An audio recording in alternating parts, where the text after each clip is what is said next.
자, 이번 역사 속 미스테리는요. 13세기 고려 시대 몽골군으로부터 나라를 지켜낸 혁혁한 공을 세우고 관직까지 올랐지만 어쩌면 우리는 잘 몰랐던 신비로운 한 인물에 대한 미스테리입니다. 자, 이분의 후손들 사진을 보여드릴게요.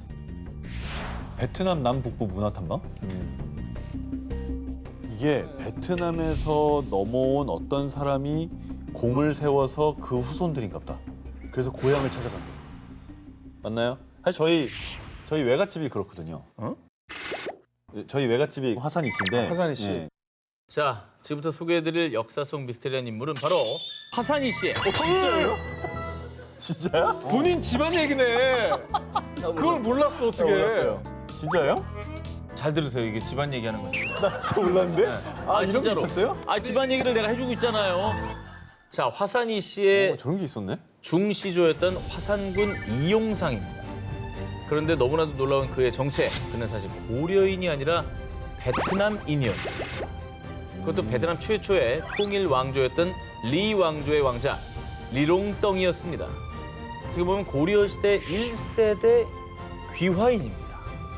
할아버지 얘긴데 보니까. 저희 외가 쪽 할아버지. 와, 신기하다. 나도 신기하다. 나도 몰랐던 잘 들으세요, 얘기인데.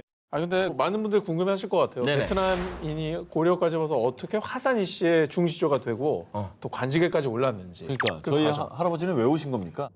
지금으로부터 약 800년 전 1225년 당시 안남국으로 불렸던 베트남의 쩐 왕조가 왕권을 찬탈하며 리 왕조 일가를 숙청. 리 왕조의 왕자 리롱덩은 가까스로 일행들과 배를 타고 송나라로 향했습니다. 자, 그런데 여기가 도대체 어디란 말이오? 왕자님, 아무래도 저희 고려에 온 것 같습니다. 고려 황해도 옹진반도 지역에 도착한 겁니다. 아 그래서 저희 외가가 황해도인가요? 어머! 황해도요? 저희 외할아버지 외할머니가 사리원이랑 해준가 그래요. 이재용은 별명이 베트남 왕자입니다. 그래요? 네, 진짜오? 진짜오. 이 형이 쌀국수 좋아하는 이유가 있었는데. 나 쌀국수 좋아. 쌀국수 좋아하잖아. 맨날 쌀국수 먹자 그러고. 그리고 리롱덩 일행이 외국인임에도 고려인들에게 배척당하지 않았던 미스테리는 당시 고려의 상황을 이해하면 쉽게 풀립니다. 당시 고려는 무역항인 병란도를 통해서 송나라, 대식국 등 다양한 나라와 교류를 했기 때문에 외국인인 리롱덩 일행을 배척하지 않고 자연스럽게 자국민으로 받아들일 수 있었는데요. 그뿐 아니라 리롱덩 왕자는 한자에 능숙했기 때문에 다행히도 필담을 통해 고려인들과 소통을 할 수 있었고 무사히 고려에 정착할 수 있었다고 합니다. 전 베트남 왕자, 현 고려인이 된 그 역사의 한 페이지를 화려하게 장식하는 일이 있게 됩니다. 1253년 몽골군이 고려에 침입하자 한 놈도 살려두지 마라. 고려를 지켜라. 마을 수령 그리고 함께 정착한 안남국 사람들과 군대를 편성, 고려의 장수로 몽골군에게 맞서 고려 영토를 지켜냈는데요. 이에 고종은 그의 공을 인정해 그를 화산군으로 책봉했고요. 관직과 함께 성을 하사, 그는 리롱덩에서 화산이 씨의 중시조 이용상으로 역사에 발자취를 남겼습니다.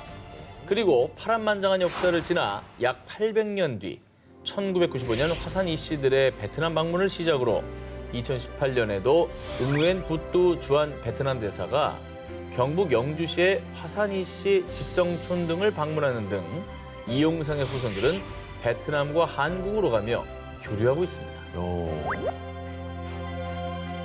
자, 이번에도 표류 때문에 벌어진 한 사람의 미스테리한 삶에 대한 얘기입니다. 1801년 당시 조선엔 제주도에 표류해온 외국인들이 있었는데요. 그런데 한 번도 들어본 적이 없는 언어를 구사하는지라 이들의 국적을 알 길이 없어 고국으로 돌려보내지 못하고 있었습니다. 그런데 약 9년 뒤 전하, 그자를 데려와 보면 어떻겠나이까? 구세주처럼 등장한 한 사람. 그는 외국인들과 말을 주고받더니 이들의 국적이 여송, 지금의 필리핀이라는 사실을 알아냈고요. 덕분에 무사히 고국으로 돌려보낼 수 있었습니다. 누가 필리핀 말을 할 줄 알았대? 따갈로그어를 할 줄 알았다는 거예요? 자, 조선 최초 필리핀어 통역사라 할 수 있는 그의 정체. 사실 전라도 우이도에 사는 한 홍어 장수였습니다. 자, 그렇다면 그가 어떻게 필리핀어를 구사했느냐? 1801년 12월 홍어 장수 문순득은 풍랑을 만난 뒤 구사일생으로 어딘가에 도착했는데요. 야, 표류에서 필리핀까지 갔다고요? 자, 그가 도착한 곳은 필리핀이 아니라 반갑습니다. 류크는 당신을 환영합니다. 아까 삼별초가 건국에 도움을 줬다는 곳이 바로 그 오키나와 류큐국이잖아요. 예, 그렇죠. 예. 당시 조선에 사신을 보내며 교류했던 류큐인들은요. 조선인 문순득을 반기며 극진하게 대접. 그리고 약 8개월간 류큐에서 생활하던 문순득에게 드디어 청나라로 떠나는 사신을 통해 조선으로 돌아갈 길이 열렸습니다. 그런데 여성에 오신 걸 환영합니다. 무슨 운명의 장난일까요? 또 풍랑을 만나서 이번엔 필리핀 여성국에 도착한 그는 이곳에서 약 9개월 동안 쌀무역을 도우며 여비를 버는 등 강인한 생존력으로 집에 갈 날만을 손꼽아 기다렸죠. 자, 그리고 현재의 마카오인 오문에서 또 3개월을 보낸 뒤 청나라를 거쳐 무려 3년 2개월 만인 1805년 1월 마침내 조선으로 돌아왔습니다. 아니 근데 표류한 거리 생각하면 3년이면 금방금방 갔네. 거의 뭐 아시아의 하멜이네요. 하멜이죠. 문순득의 표류가 특별한 이유, 그가 당시 머물렀던 필리핀은 스페인의 식민지였고 마카오는 포르투갈의 거류지여서요. 그는 유럽 문화를 접한 조선 최초의 서민인 셈입니다. 그러네요. 조선 그 어느 기록에도 없는 생생한 경험을 한 문순득의 이야기는요. 우이도에 유배 중이던 실학자 정약전이 표해시말로 기록해 남겼습니다. 당시 류큐, 여성 오문 등 잘 알려지지 않았던 나라들의 문화와 생활상, 의복과 선박구조, 기후뿐 아니라 100여 개의 류큐어, 필리핀어까지 기록, 학술적 가치가 높다고 평가를 받고 있습니다. 와 저기에 류큐어하고 필리핀어를 기록해놨구나. 오, 학술적 가치가 높죠. 높지. 그럼 마카오에서 그러면 저기 우리 에그 타르트 이것도 먹은 거 아니에요? 먹었겠지. 먹었을 거 아니에요? 비싼 거 먹었겠지. 그럼. 와, 이 사람 진짜 대박이다. 뜻하지 않게 난민이 됐지만 역사의 한 페이지를 장식한 이들. 우연에서 시작된 미스테리는 역사 속에서 창대한 발자국을 남겼습니다. 역사 미스테리 그날 19, 8일을 공개합니다. 조선판 셜록의 미스테리 사건 일지. 자, 이번 특종의 주인공은 수령이 지켜야 할 지침을 담은 목민심서를 쓴 실학자이자 세계 문화유산인 수원 화성을 건설하기 위해 거중기를 구안해낸 과학자로 여러 방면에서 활약한 다산 정약용 선생입니다. 그런데 조선 최고의 실학자였던 그가 일명 조선판 셜록으로 범죄 수사에도 탁월한 능력을 갖추고 있었다는 사실 알고 계셨습니까? 범죄 수사요? 순조 1년 천주교 신자라는 이유로 의금부에 체포된 뒤 유배 생활을 하게 된 정약용. 그는 18년의 유배 중 무려 500여 권의 저서를 남겼습니다. 그중에서도 억울한 죄인을 없애기 위해 쓴 형법서 흠음신서는요. 수백 년이 지난 지금까지도 법조인들의 필독서로 손꼽히고 있습니다. 자, 그런데 말입니다. 이 흠음신서 속에 아주 미스테리한 사건이 담겨 있습니다. 때는 1814년 12월 전라도 나주. 서로를 꼭 끌어안은 한 남녀가 온몸이 불에 탄 상태로 발견됐습니다. 당시 초검을 시행한 나주 관아에서는 한동안 비어있던 방에 갑자기 불을 떼면서 연기가 발생. 두 사람이 질식한 상태에서 불이 속옷에 옮겨 붙었다며. 그러니까 이 질식과 화재로 인한 사고사다. 땅땅땅 결론 내렸습니다. 그런데 이 판결에 의문을 제기한 사람이 있었으니 조선판 셜록 정약용이었습니다. 이게 근데 괜히 그러셨을 것 같진 않고 당연하죠. 뭔가 이상하다 이렇게 본 거죠. 난 이 사건을 인체 자연 발화 사건이라고 이름 짓겠네. 인체 자연 발화?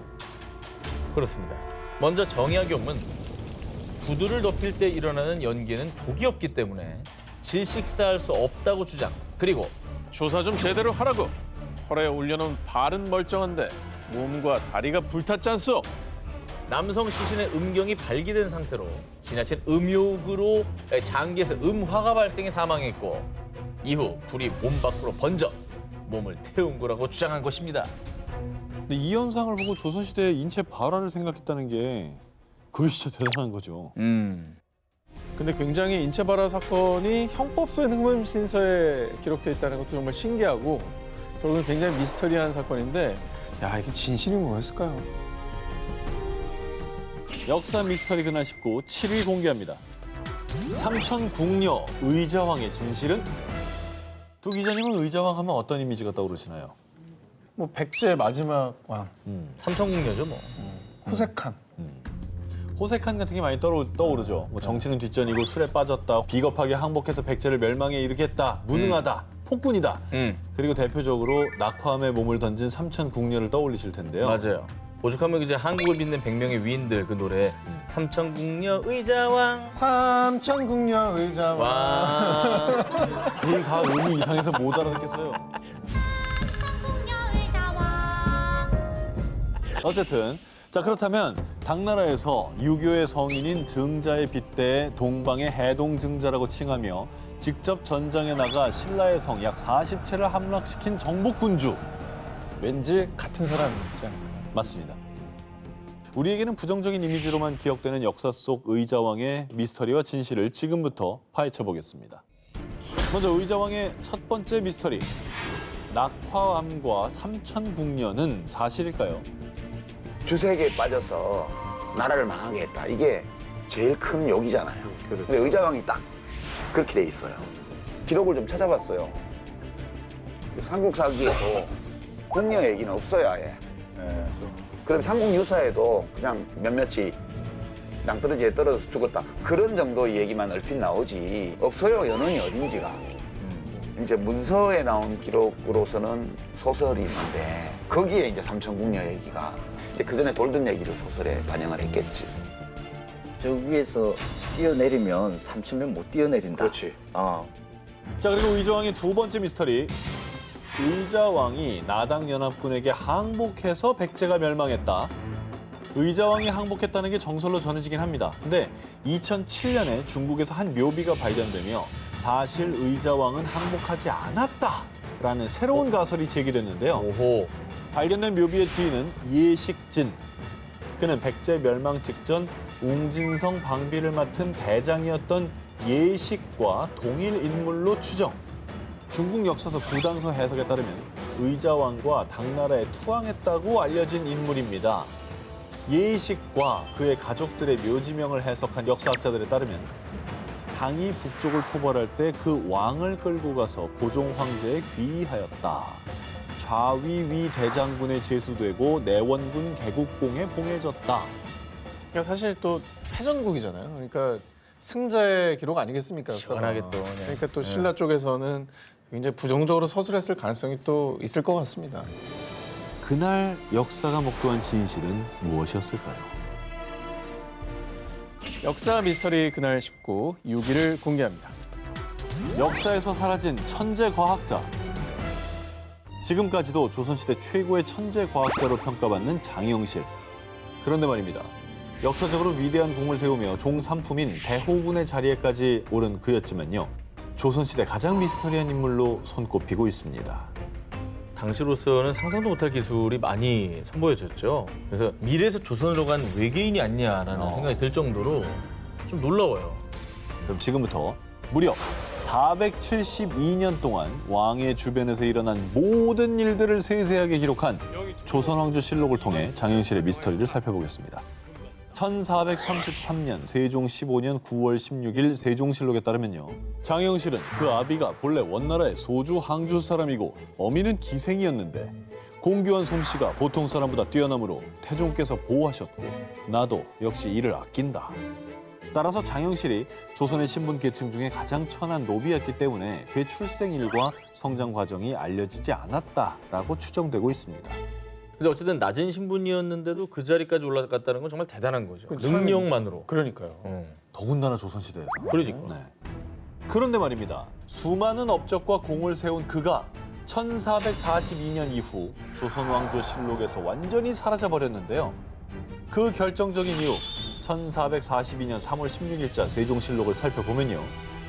대호군 장영실이 안여 만드는 것을 감독했는데 건실하지 못하여 부러지고 허물어졌으므로 의군부에 내려 국문하게 하였다. 의군부에서 장영실에게 군장 100대를 집행했다고 전해졌는데요. 그런데 놀랍게도 이 내용이 조선왕조실록에 담긴 그에 대한 마지막 기록이었습니다. 그런데 여기서 또 하나 미스터리한 건요. 장영실과 함께 안여 제작을 책임졌던 문신 조순생에 대해서는 아무런 처벌을 내리지 않았다는 겁니다. 그리고 세종이 장영실을 파면한 것에 대해 사람들은요, 당시 천문관 측은 오직 중국, 명나라만이 할 수 있는 것이었는데 세종이 장영실이 건립한 왕립천문대 간이대로 인해서 명나라와의 외교 문제로 비화할까 봐 그를 파면시켰다고 주장하기도 했습니다. 실제로 태종의 어떤 과학 연구에 대해서 명나라가 굉장히 간섭을 많이 했다고 그러더라고요. 이 커버가 들어간 걸 수도 있구나. 그 당시로서는. 일단 벌을 줬다라는 거 남겨두고 뒤에서 이렇게 잘 할 수 있도록 좀 신경 쓴 게 아닐까?